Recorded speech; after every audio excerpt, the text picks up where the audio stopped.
And good morning everyone. So recently हमने एक series start की थी जो कि आपकी सीडीपी बेस्ड थी। और उसी सीरीज में हम लोगों ने लास्ट क्लास में क्लासिकल कंडीशनिंग थ्योरी के कुछ मोस्ट इंपोर्टेंट एमसीक्यूज को डिस्कस किया था। और इस लेक्चर में हम लोग ऑपरेंट कंडीशनिंग थ्योरी के कुछ इंपॉर्टेंट क्वेश्चंस को डिस्कस करने जा रहे हैं,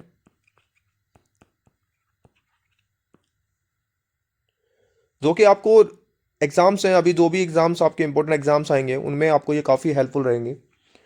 सभी क्वेश्चन ऑलमोस्ट इंग्लिश लैंग्वेज में है, बट मैं आप लोगों को हिंदी में भी बहुत अच्छे से यहाँ पे आपको समझाऊंगा, एलोबरेट करूंगा। तो लैंग्वेज की आपको आई अब ज़्यादा दिक्कत होगी नहीं। तो चलिए स्टार्ट करते हैं ज़्यादा टाइम वेस्ट ना करते हुए। तो फर्स्ट, अगर आप लोगों को यहाँ पे एक पिक्चर दिख रही होगी, इस पिक्चर में आपको एक एक्सपेरिमेंट दिख रहा है जिसका नाम क्या है, स्किनर ऑपरेंट कंडीशनिंग। हालांकि मैंने ये सारी चीज़ें आप लोगों को, जब हमने ऑपरेंट कंडीशनिंग को समझा था उसमें मैंने आप लोगों को समझा दिया था, लेकिन फिर भी एक बार मैं दोबारा से आपको रिकैपिचुलेट करा देता हूँ, जिससे आपको जो भी क्वेश्चन हैं सोल्व करने में ईजी रहेगा। तो देखो, अगर आप इस एक्सपेरिमेंट की बात करोगे तो यहाँ पे जो मेन है वो री की बात करेगा। किसकी करेगा? री एनफोर्समेंट। अच्छा, ये री है क्या? तो देखो, री का मतलब ये कुछ नहीं है, बस आप ऐसा मान लो कि जब आप रिपीटेशन करते हो, आप क्या करते हो, रिपीट करते हो, किसी चीज़ को रिपीट करते हो, वो री में आएगा। हालांकि जो री है वो दो तरह का आपको देखने को मिलेगा, एक नेगेटिव री और एक पॉजिटिव री। आप पहले पॉजिटिव री को समझ लेते हैं। मान लो कि एक केज है, एक बॉक्स है, और इसमें हमने यहाँ पे एक माउस को लॉक किया हुआ है, और यहाँ पे क्या है, एक लीवर लगा रखा है। ठीक है, एक लीवर है। जब ये चूहा, ये माउस जब इस लीवर को हिट करता है तो उसको क्या मिलता है? फूड मिलता है। ठीक है, और ओवर द टाइम वो पीरियड, अभी चूहे को ये समझ में आ गया कि जब भी मैं इस लीवर को हिट करूंगा तो मेरे को क्या मिल रहा है? फूड। तो बताओ मेरे को कि जो चूहा है क्या बार बार लीवर को हिट करेगा? तो आंसर इज यस, हाँ करेगा, क्योंकि उसको क्या मिल रहा है? पॉजिटिव री है, यानी उसको कुछ ना कुछ अवार्ड मिल रहा है। क्या मिल रहा है? अवार्ड। ठीक है, अवार्ड में क्या मिल रहा है? देखो, अवार्ड कोई मेटेरियल भी हो सकता है या अवार्ड कोई एब्स्ट्रैक्ट भी हो सकता है। ठीक है, तो यहाँ पे चूहे को क्या मिल रहा है? फूड मिल रहा है। तो आई होप आपको समझ में आ गया होगा कि पॉजिटिव री क्या है। अब आ जाओ नेगेटिव री में।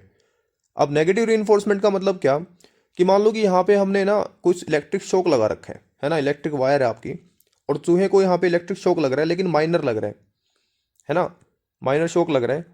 और जब भी चूहा इस लीवर को हिट करता है तो वो शॉक लगना बंद हो जाता है। ठीक है, तो अभी वो अनप्लीजेंट स्टिमुलस से बचने के लिए, है ना, अनप्लीजेंट कोई भी कंडीशन से बचने के लिए क्या करता है? बार बार इस लीवर को हिट करता है, यानी पनिशमेंट से बचने के लिए इस लीवर को क्या करता है? हिट करता है। तो ये कैसा रीइंफोर्समेंट आया? नेगेटिव। ठीक है, अब इसको एक बार और समझते हैं। आई होप यहां तक आपको समझ में आया होगा। पॉजिटिव रीइंफोर्समेंट का और नेगेटिव रीइंफोर्समेंट का एक और एग्जांपल मैं आपको देता हूं। मान लो कि क्लास में आपने कोई बच्चे को होमवर्क दिया, और होमवर्क उस बच्चे ने सही से किया, है ना, तो आपने उस बच्चे को क्या दिया? आपने मान लो उसको गुड दिया, या आपने उसको कोई चॉकलेट दी। तो बच्चा क्या सोचेगा कि अगर मैं अच्छा काम कर रहा हूं तो मेरे को क्या मिल रहा है? मेरे को अवार्ड मिल रहा है। ठीक है, तो ये कैसा रीइंफोर्समेंट है आपका? Positive reinforcement. लेकिन मान लो कि बच्चा काम नहीं कर रहा है और आपने उसको पनिश किया, है ना, तो नेक्स्ट डे बच्चा पनिशमेंट से बचने के लिए अपना होमवर्क कंप्लीट करके लेके आएगा। तो ये कैसा रीइंफोर्समेंट रहा? तो नेगेटिव। तो आई होप आपको पॉजिटिव रीइंफोर्समेंट और नेगेटिव रीइंफोर्समेंट समझ में आया होगा। हालांकि इस थ्योरी का जो मेन बेसिस है वो आपका रीइंफोर्समेंट ही है। ठीक है, और पनिशमेंट है। चलिए स्टार्ट करते हैं क्वेश्चन से। तो फर्स्ट क्वेश्चन हमारा, who is the founder of operant conditioning theory. अगर आपने लास्ट लेक्चर को देखा होगा तो उसमें हमने बताया था कि ऑपरेंट कंडीशनिंग थ्योरी किसने दी थी, और ये पिक्चर भी आपको दिख रही है। तो बताओ आंसर क्या है? तो आंसर है B.F. स्किनर। अच्छा, फिर कहाँ से थे ये? तो आपको आंसर करना है कि अमेरिका से थे। कहाँ से थे? अमेरिका से। हालांकि इस तरह के क्वेश्चन आते नहीं है, बट आपको पता होना चाहिए। अगर डेट ऑफ बर्थ पूछते हैं तो आंसर क्या रहेगा हमारा? 20 मार्च 1904 से कब तक? 18 अगस्त 1990 तक। तो फर्स्ट क्वेश्चन का आंसर B.F. स्किनर। उसके बाद सेकंड क्वेश्चन है, operant conditioning is based on, तो ये किसके ऊपर है? तो मैंने आपको पहले ही बताया था, दोबारा से मैंने रिकैप्चुलेट भी करा रहा हूं मैं, कि रीइंफोर्समेंट किस पे है ये? Reinforcement and punishment. अच्छा, ये एसोसिएटिव लर्निंग कहाँ से था? तो एसोसिएटिव क्लास आपका जो लर्निंग है वो आपकी क्लासिकल कंडीशनिंग थ्योरी से था। लेकिन जब ऑपरेंट कंडीशनिंग की बात करते हैं तो आंसर है आपका reinforcement and punishment. Observational learning नहीं, हैबिटेशंस नहीं। उसके बाद question number 18, which term refer to increase the likelihood of a behaviour. तो क्या रहेगा? जैसे मैंने आपको बताया कि जब भी अच्छा काम होता है तो उसका कोई पॉजिटिव रिवॉर्ड आपको मिलता है ना? तो उस काम के करने की जो रिपीटेशन है वो क्या हो जाएगी? बढ़ जाएगी। ठीक है, तो क्या आएगा आंसर? रीइंफोर्समेंट। आंसर क्या है? रीइंफोर्समेंट। ठीक है, चलिए नेक्स्ट क्वेश्चन देखते हैं। Question number 19, a child cleans their room to stop their parents for nagging, this is an example of. अब बच्चा यहाँ पे क्या कर रहा है? अपने रूम को क्लीन कर रहा है पनिशमेंट से बचने के लिए। तो कैसा आएगा? बताओ आंसर, नेगेटिव रीइंफोर्समेंट या पॉजिटिव रीइंफोर्समेंट? तो आंसर क्या है? Negative reinforcement. लेक्चर के स्टार्ट से ही मैंने आप लोगों को बताया था कि देखो, एक आपका पॉजिटिव रीइंफोर्समेंट है और एक आपका नेगेटिव रीइंफोर्समेंट है। पनिशमेंट से बचने के लिए कैसा रीइंफोर्समेंट किया? तो नेगेटिव आंसर है, तो नेगेटिव रीइंफोर्समेंट। उसके बाद question number 20, which is an example of positive reinforcement. तो बताओ मेरे को कि पॉजिटिव रीइंफोर्समेंट क्या है। तो देखो, taking aspirin to relieve pain, receiving praise for completing homework, avoiding punishment, ignoring tantrum. तो प्रेज मिल रही है, क्या मिल रही है? प्रेज, जब आपका होमवर्क कंप्लीट है। तो आंसर क्या है? रिसीविंग प्रेज फॉर कंप्लीट या completing homework. Question number 21, in operant conditioning punishment is used to, तो ये किसके लिए की जाती है? तो बताओ, increase behaviour, reduce behaviour, conditioning reflex या जनरलाइज रिस्पॉन्स। तो आपका आंसर क्या है? Reduce behaviour. यानी पनिशमेंट किसके लिए दी गई है?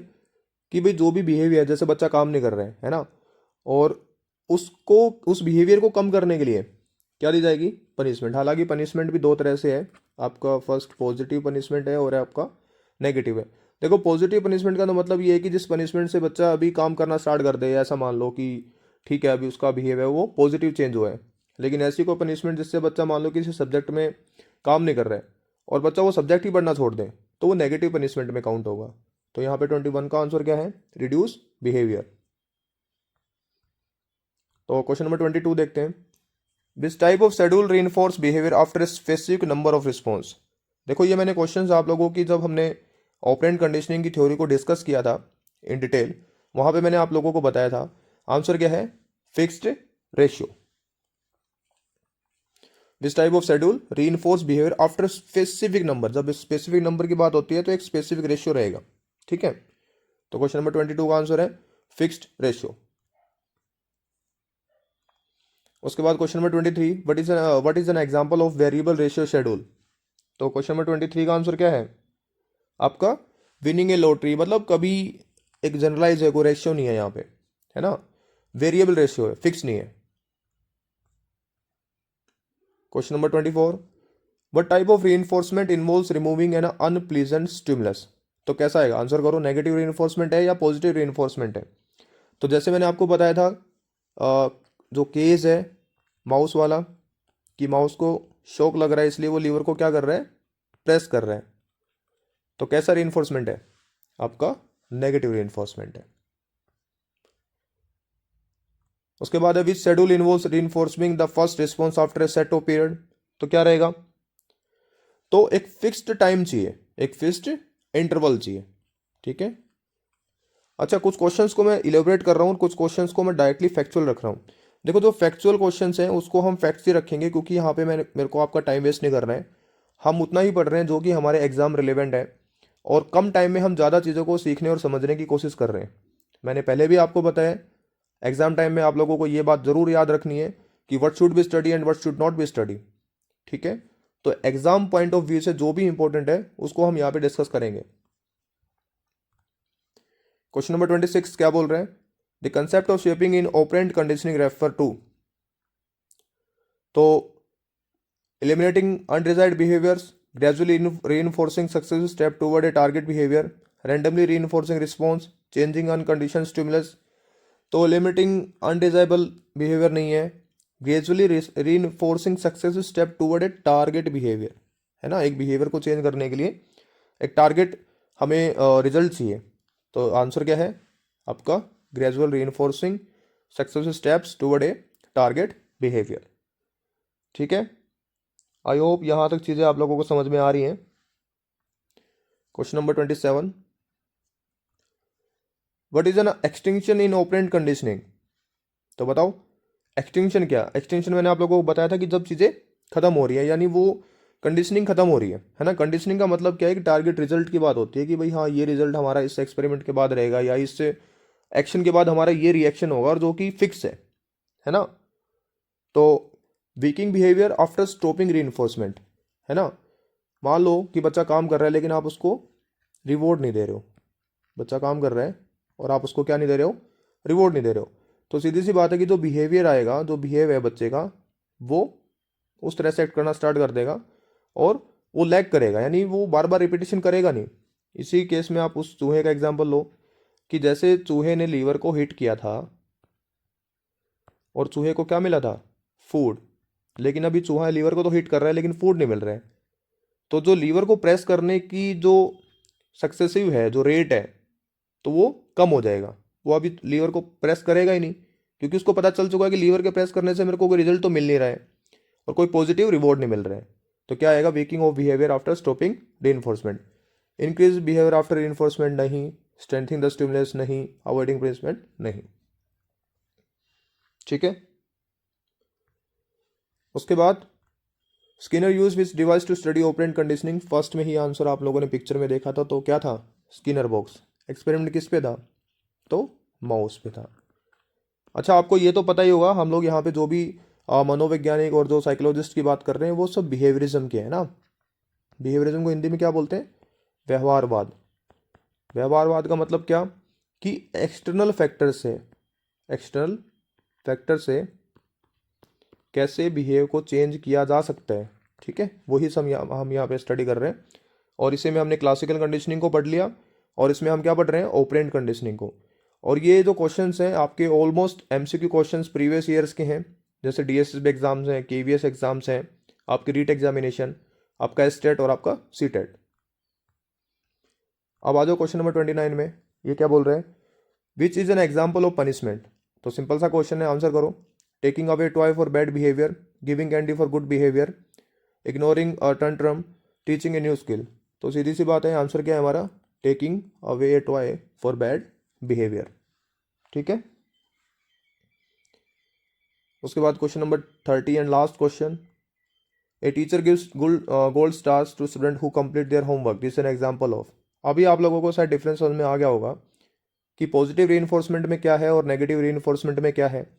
तो यहाँ पे गोल्ड स्टार मिल रहा है, बताओ कैसा इन्फोर्समेंट है, पॉजिटिव या नेगेटिव। तो आंसर क्या है आपका, पॉजिटिव रीइंफोर्समेंट। तो ठीक है, ये हमारे मोस्ट इंपॉर्टेंट क्वेश्चन थे जो कि आपके ऑपरेंट कंडीशनिंग के ऊपर थे, जो कि बीएफ स्किनर ने इसको एलेबोरेट किया था। ठीक है, लेक्चर अगर इन्फॉर्मेटिव लगता है तो आप अपने फ्रेंड के साथ शेयर कर सकते हो। आज के लिए सिर्फ इतना ही, bye and have a nice day.